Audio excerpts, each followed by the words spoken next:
Sanskriti University for Excellence in Life, BTech Agri BSc Lateral Entry.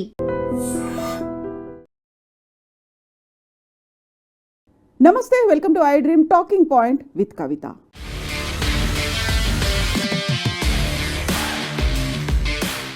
June 30 తెలంగాణలో హైదరాబాద్ పాషమైలారంలో జరిగినటువంటి Sigachi industries explosion 100 ఏళ్ల చరిత్రలో ఇప్పటిదాకా జరగనటువంటి ఒక దుర్ఘటన జరిగింది. ఎన్డీఆర్ఎఫ్ చెప్తున్నటువంటి లెక్కల ప్రకారం అయితే చాలా క్రిటికల్గా ఉండబోతోంది.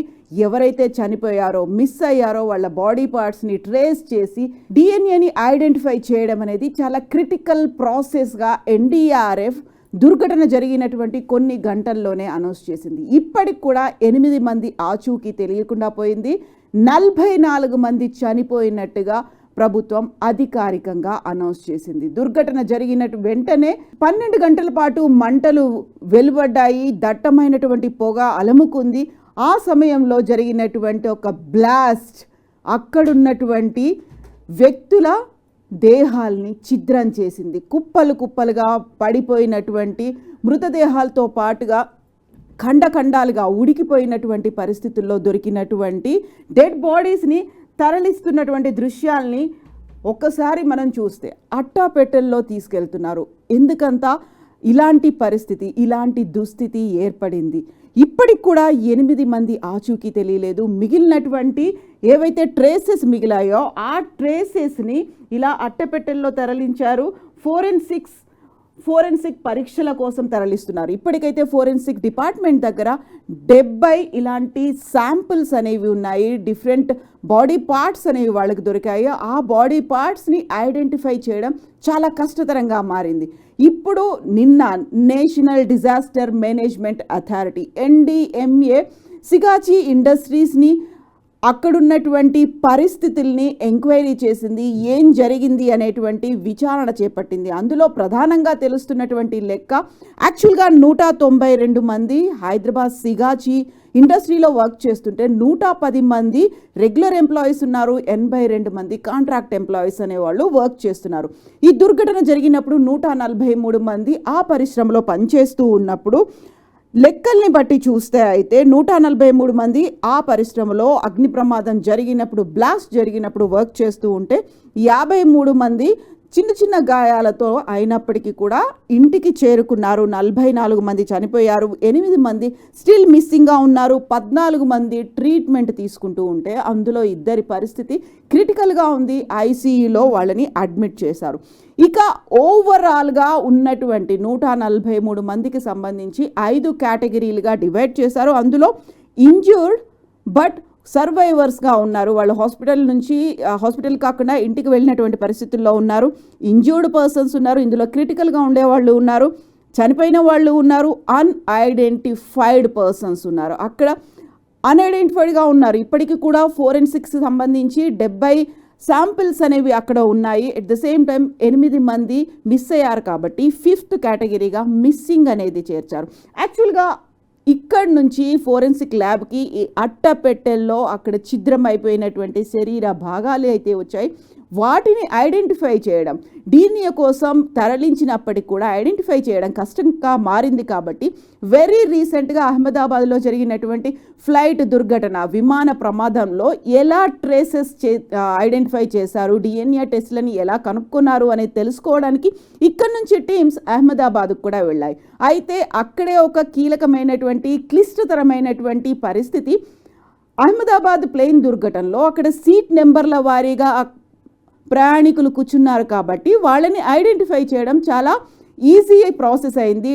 అఫ్కోర్స్ DNA టెస్ట్ చేయాల్సి వచ్చినప్పటికీ ఏ సీట్లో ఎవరు కూర్చున్నారు, ఎవరిది ఎలాంటి పరిస్థితి, ఎంతమంది అక్కడ ప్రయాణికులుగా ఉన్నారు అనేది ఐడెంటిఫై చేయడం అనేది చాలా ఈజీ అయింది. బట్ సిగాచికి సంబంధించి చూస్తే 143 మందిలో ఇప్పుడు మిస్ అయిన వాళ్ళతో పాటుగా అన్ఐడెంటిఫైడ్గా ఉన్నటువంటి ఈ పర్సన్స్కి సంబంధించి ఫోరెన్సిక్ టెస్ట్లు చేయడం అనేది చాలా కష్టంగా మారింది. ఒక్కొక్క వ్యక్తికి సంబంధించి డిఫరెంట్ బాడీ పార్ట్స్ అయినా దొరికాయి, లేకుంటే ఒక్కొక్క వ్యక్తికి సంబంధించి అసలు ఏమీ దొరకని పరిస్థితి ఉంది. మాంసపు ముద్దలుగా మిగిలిపోయినటువంటి ఆ శరీర భాగాల్లోంచి ఇప్పుడు DNA కలెక్ట్ చేయడం, శాంప్లింగ్ తీసుకోవడం, కుటుంబ సభ్యులకు అందించడం అనేది చాలా క్లిష్టతరమైనటువంటి వ్యవహారంగా మారింది. ఇక్కడే ఇప్పుడు జూలై 30న ఈ సంఘటన జరిగిన తర్వాత వెలుగులోకి వచ్చింది ఇండస్ట్రీస్ డిపార్ట్మెంట్ డిసెంబర్ 12న చేసినటువంటి ఫ్యాక్టరీ విజిట్కి సంబంధించినటువంటి ఒక రిపోర్ట్. బిల్డింగ్ కన్స్ట్రక్షన్ ఎలా ఉంది, స్ట్రక్చరల్ మేనేజ్మెంట్ ఎలా ఉంది, అక్కడ సిగాచి ఇండస్ట్రీస్లో ఉన్నటువంటి లోపాలు ఎలా ఉన్నాయి, వీటన్నిటిని ఐడెంటిఫై చేశారు. బట్ వాటిని చూడనట్టుగా వదిలేశారు.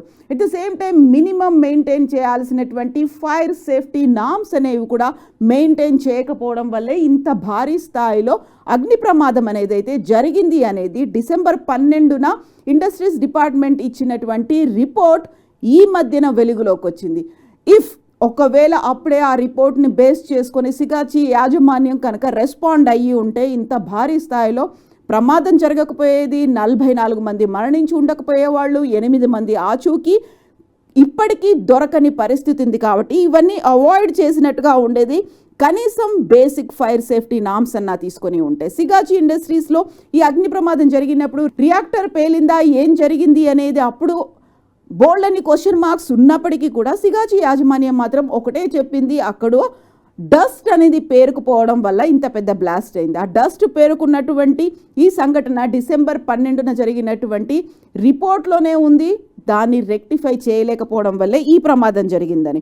సో ఇప్పుడు అహ్మదాబాద్ ప్లేన్ క్రాష్కి సంబంధించి ఏం జరిగింది, దాన్ని ఎలా ఐడెంటిఫై చేశారు అనేది ఫోరెన్సిక్ టీం అక్కడికి వెళ్ళినప్పటికీ దాని నుంచి పెద్దగా మనకి కావాల్సినటువంటి ఫలితం ఉండకపోవచ్చు అనేటువంటి అంచనాలు ఉన్నాయి. సో జూన్ 30న ఈ సంఘటన జరిగినప్పుడు ఎన్డీఆర్ఎఫ్ టీంలు అక్కడికి చేరుకున్నాయి, ఎస్డీఆర్ఎఫ్ టీంలు చేరుకున్నాయి, Hydraa team, fire safety team, వీటన్నిటితో పాటుగా ఎన్డీఆర్ఎఫ్ టీంలు ఇవన్నీ ఉన్నాయి. ప్రస్తుతం ఎన్డీఎంఏ టీం కూడా చేరుకుంది. ఓవరాల్గా అయితే ఇప్పటికీ కూడా అంతుపట్టని ఒక మిస్టరీగా మిగిలిపోయింది ఆ దుర్ఘటన ఎలా జరిగింది. ఎట్ ద సేమ్ టైం అంతమంది మరణించారు, వాళ్ళ ఆచూకీ ఏంటి, ఆనవాళ్ళు ఏంటి అనేది. సో ఇక్కడ మనం మాట్లాడుకోవాల్సినటువంటి ఇంకొక అంశం, 197 మంది సిగాచి పాషమైలారం పఠాన్ చెరువులో అక్కడ ఉద్యోగస్తులుగా ఉన్నప్పుడు 110 మంది మాత్రమే రెగ్యులర్ ఎంప్లాయీస్ ఉన్నారు. మిగతా 87 మంది కాంట్రాక్ట్ ఎంప్లాయీస్గా ఉన్నారు.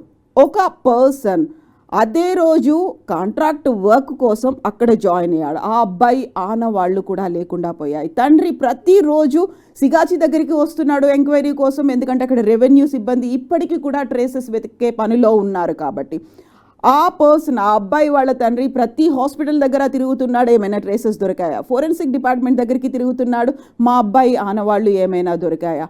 అలాంటి ఒక హృదయ విదారకమైనటువంటి సంఘటన జరిగిన తర్వాత ఇప్పటికీ సిగాచి యాజమాన్యానికి సంబంధించి ఆ పరిశ్రమ మీద తీసుకోవాల్సినటువంటి కఠిన చర్యలు ఇంకా ఎందుకు తీసుకోలేదు, ఇది ఇంకొక పెద్ద క్వశ్చన్ మార్క్గా మిగిలిపోయింది. సిగాచి పరిశ్రమనైతే 90 రోజుల పాటు క్లోజ్ చేస్తున్నాము అంటూ యాజమాన్యం అనౌన్స్ చేసింది.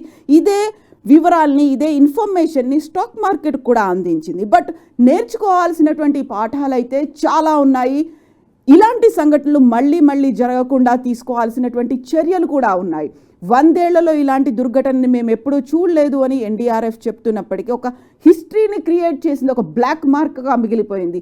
ఇలాంటి సంఘటనలు జరగకుండా చూసుకోవాల్సినటువంటి బాధ్యత అటు పరిశ్రమల మీద, ఇటు డిఫరెంట్ డిపార్ట్మెంట్స్ మీద కూడా ఉంది. ఒక కలెక్టివ్ రెస్పాన్సిబిలిటీ తీసుకోవాలి. బట్ అక్కడ బాధితులుగా మిగిలిపోయింది మాత్రం ఒక సామాన్యమైనటువంటి సగటు వ్యక్తి. ఇన్ని కుటుంబాలు రోడ్డున పడేటువంటి పరిస్థితి వచ్చింది. సో దీనికి సంబంధించి ఇప్పటికైతే అన్ఐడెంటిఫైడ్గా 8 మంది ఉన్నారు, మిస్సింగ్ అయ్యారు, డెడ్ బాడీస్ ఉన్నాయి. వాటికి సంబంధించి ఏం చేయాలో అర్థం కాని పరిస్థితుల్లో నెక్స్ట్ ఎంత కాలం పడుతుంది ఈ 8 మందిని ఐడెంటిఫై చేయడానికి? గంటల తరబడి, రోజుల తరబడి అక్కడే ఎదురు చూస్తున్నటువంటి కుటుంబ సభ్యుల ప్రశ్నలకి ఆన్సర్స్ ఎవరిస్తారు? మీరేమనుకుంటున్నారు? యాక్చువల్గా ఈ మొత్తం ఎపిసోడ్లో ఎవరి లోపం ఉందని మీరు అనుకుంటున్నారు? ఏం జరగాలి, ఎలాంటి శిక్షలు ఉండాలి? కామెంట్స్ రూపంలో తెలియచేయండి. నిజంగా ప్రస్తుతం ఉన్నటువంటి సమాజం దేనికి ప్రయారిటీ ఇస్తుంది? ఆర్థిక సంబంధాల చుట్టూ మాత్రమే తిరుగుతుంది. మళ్ళీ ఎన్నికలంగానే చాలా విరక్తి కలుగుతాం. మంచి అనిపిస్తుంది కదా, లేడీస్ కూడా ఛాలెంజింగ్ జాబ్స్ చేసినప్పుడు చాలా బాగుంటది. ట్రాఫిక్ అసిస్టెంట్స్ గా నియమించిన ట్రాన్స్జెండర్స్ అందరితో సాల్యూట్ చేయించుకుంటున్నారు. ఫుడ్ డెలివరీ ఇవ్వటానికి వెళ్ళినటువంటి డెలివరీ బాయ్ అనిల్ పై కళ్ళ ముందు